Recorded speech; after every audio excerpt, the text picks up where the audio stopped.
Bonsoir, donc voici donc l'analyse du CAC 40 pour le 3 juin. Alors je le ferai en deux parties. Une partie je traiterai la partie journalière et la partie hebdomadaire juste après. Pourquoi? Parce que je vais vous présenter des petites modifications au niveau du site. Alors ici dans un propos, vous avez maintenant un livre d'or. Donc si vous souhaitez parler du site et me dire ce que vous en pensez, vous pouvez le faire ici.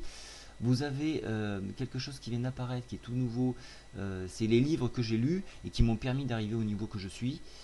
Vous avez également la défiscalisation qui vient d'arriver. Alors là, c'est par contre, c'est pour un accès limité, donc un abonnement.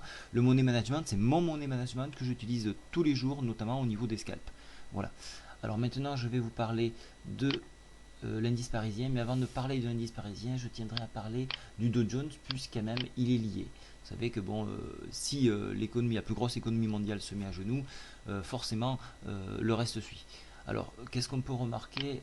Je vous montrer juste en journalier. On a enfoncé le bas de la fourchette d'Andrews, donc c'est un très très mauvais signe, et on se dirige inexorablement vers les 11 700 points. Voilà, donc ça c'est un point important qu'il faut avoir en tête. On commence déjà à parler de quantity easing pour la fin juin. C'est des rumeurs, rien n'est fondé. Si bien sûr ils en relancent un, ça pourra relancer l'économie. Même si ça ne cache rien, l'économie sera toujours mal, mais ça pourrait la relancer. Sans ce quantity easing, le rebond ne se fera pas et on ira directement à 11 700 points. Alors maintenant, je vais passer sur le CAC. Ici, voilà, donc je vous ai préparé le CAC en journalier. Ici, alors j'ai pu retracer une fourchette d'Andrews. La fourchette d'Andrews, comme on voit, a été on a rebondi sur la médiane sur ce niveau-là. On a cherché à l'enfoncer en séance en cassant le bas de la Bollinger et on est reparti à la hausse. On a également enfoncé les 100% de retracement du Fibonacci. Alors je l'ai fait à l'envers, hein, mais c'est pareil. Les 100% de retracement de Fibonacci sur 2970. Alors qu'est-ce qui va se passer la semaine prochaine? Où on rebondit sur cette médiane ici et on réintègre donc dans un premier temps les 2970 et par extension retourner à 2987 environ, qui correspond donc à la résistance et qui est également la médiane de la partie haute de la fourchette d'Andrews. Alors comme on peut voir, on s'est écarté, la MM7 s'est écartée d'un recroisement avec la MM20 ici. Donc ça c'est très mauvais signe, ça voudrait dire qu'on repart sur un mouvement baissier. Donc cette accalmie que nous avons eue, cette consolidation que nous avons eue, n'était qu'en fait une consolidation pour mieux baisser. Et c'est ce que nous avons eu ici.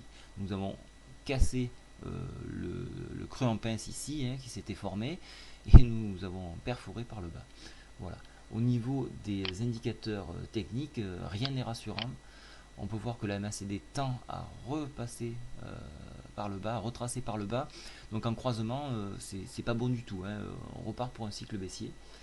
Le stochastique, quant à lui, a vraiment croisé et donc là donne une tendance négative et laisse une marge suffisante pour la baisse. Et le CCI, qui est un indicateur de vitesse, lui passe dans une survente, mais attention, cela ne veut pas dire qu'il faut acheter, c'est juste un indicateur. Voilà. On peut remarquer également que nous avons, alors je ne vous en ai pas parlé graphiquement, on a un SAR baissier qui vient de se mettre en place ici. Donc qui dit SAR baissier dit nouveau mouvement baissier. Donc la hausse n'est pas encore pour maintenant, sauf bien sûr si l'Espagne commence d'accepter une aide de l'Europe. Vu que ces taux sont à 7%, l'Italie proche de 6%, donc ça commence à peser de plus en plus et les marchés font pression sur l'Espagne pour qu'elle accepte cette aide.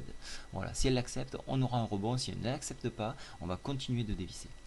Voilà, donc pour la partie journalière, c'est fait. Je vais vous faire une autre vidéo pour parler de la partie hebdomadaire. A tout de suite.